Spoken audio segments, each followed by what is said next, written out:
আজ থেকে শুরু হচ্ছে পাকিস্তানের বিশ্বকাপ মিশন। প্রতিপক্ষ দুর্দান্ত শুরু করা আসরের সহ আয়োজক যুক্তরাষ্ট্র। ডালাসের গ্র্যান্ড প্রেরি স্টেডিয়ামে ম্যাচ শুরু বাংলাদেশ সময় রাত ৯টায়। এবারের আসরেই শিরোপায় চোখ পাকিস্তান অধিনায়ক বাবর আজমের। আন্ডারডগ হলেও পাকিস্তান বলের লক্ষ্যেই মাঠে নামবে মার্কিনীরা। টি-20 বিশ্বকাপের প্রথম আসরে চিরপ্রতিদ্বন্দ্বী ভারতের বিপক্ষে ফাইনাল হেরে শিরোপা হাতছাড়া হয়েছিল পাকিস্তানের। সে আক্ষেপটা দীর্ঘ হয়নি তাদের। পরের আসরেই ইউনুস খানের নেতৃত্বে শ্রীলঙ্কাকে হারিয়ে শিরোপা ঘরে তোলে পাকিস্তান। তবে এরপর মাঠে গড়িয়েছে আরও ৬টি আসর, সেখানে একবারও ফাইনাল খেলতে পারেনি তারা। ক্রিকেটে শর্টার ফরম্যাটের এবারের বিশ্ব আসরে শিরোপায় চোখ পাকিস্তান অধিনায়ক বাবর আজমের। যদিও বিশ্বকাপের প্রস্তুতিটা খুব একটা ভালো হয়নি তাদের। বিশ্বকাপের ঠিক আগে ইংল্যান্ডের বিপক্ষে ৪ ম্যাচের বৃষ্টিবিঘ্নিত সিরিজ ২-০ ব্যবধানে হেরেছে বাবর রিজওয়ানরা।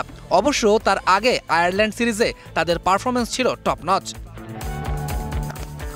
আসরে নিজেদের প্রথম ম্যাচের আগে দুঃসংবাদ পেয়েছে পাকিস্তান শিবির। পাঁজরের ইনজুরিতে এই ম্যাচ থেকে ছিটকে গেছেন অলরাউন্ডার ইমাদ ওয়াসিম। যুক্তরাষ্ট্রের বিপক্ষে বাবর আজমদের পাশাপাশি নজর থাকবে ফখর জামানের ওপর। সবশেষ ১০ ম্যাচে এই ব্যাটারের স্ট্রাইক রেটটা ছিল ১৫৪-এর ওপর। বল হাতে সবশেষ ৯ ম্যাচে ১৮ উইকেট নিয়েছেন শাহিন শাহ আফ্রিদি। যুক্তরাষ্ট্রের জন্য বড় পরীক্ষা হতে পারেন তিনি। তাকে সঙ্গ দিতে প্রস্তুত তরুণ পেসার আব্বাস আফ্রিদি।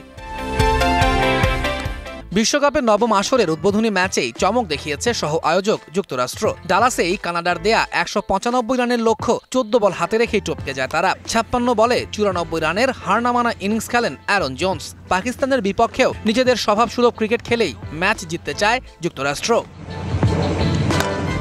জোন্সের সাথে এই ম্যাচে স্পটলাইটে থাকবেন আন্দ্রেয়াস গাউস। কানাডার বিপক্ষে ৪৬ বলে ৬৫ রানের ইনিংস খেলেছিলেন এই ব্যাটার। সবশেষ ৭ ম্যাচে ১৪৮ স্ট্রাইক রেট রাখা মোনাক পাটেলও পাকিস্তানের জন্য হতে পারে পরীক্ষার নাম। আর বল হাতে আমেরিকার মূল ভরসা সৌরভ নেত্রাভালকার, শ্যাডলে শ্যালউইকরা। তৌহিদুল ইসলাম, ডিবিসি নিউজ ডেস্ক।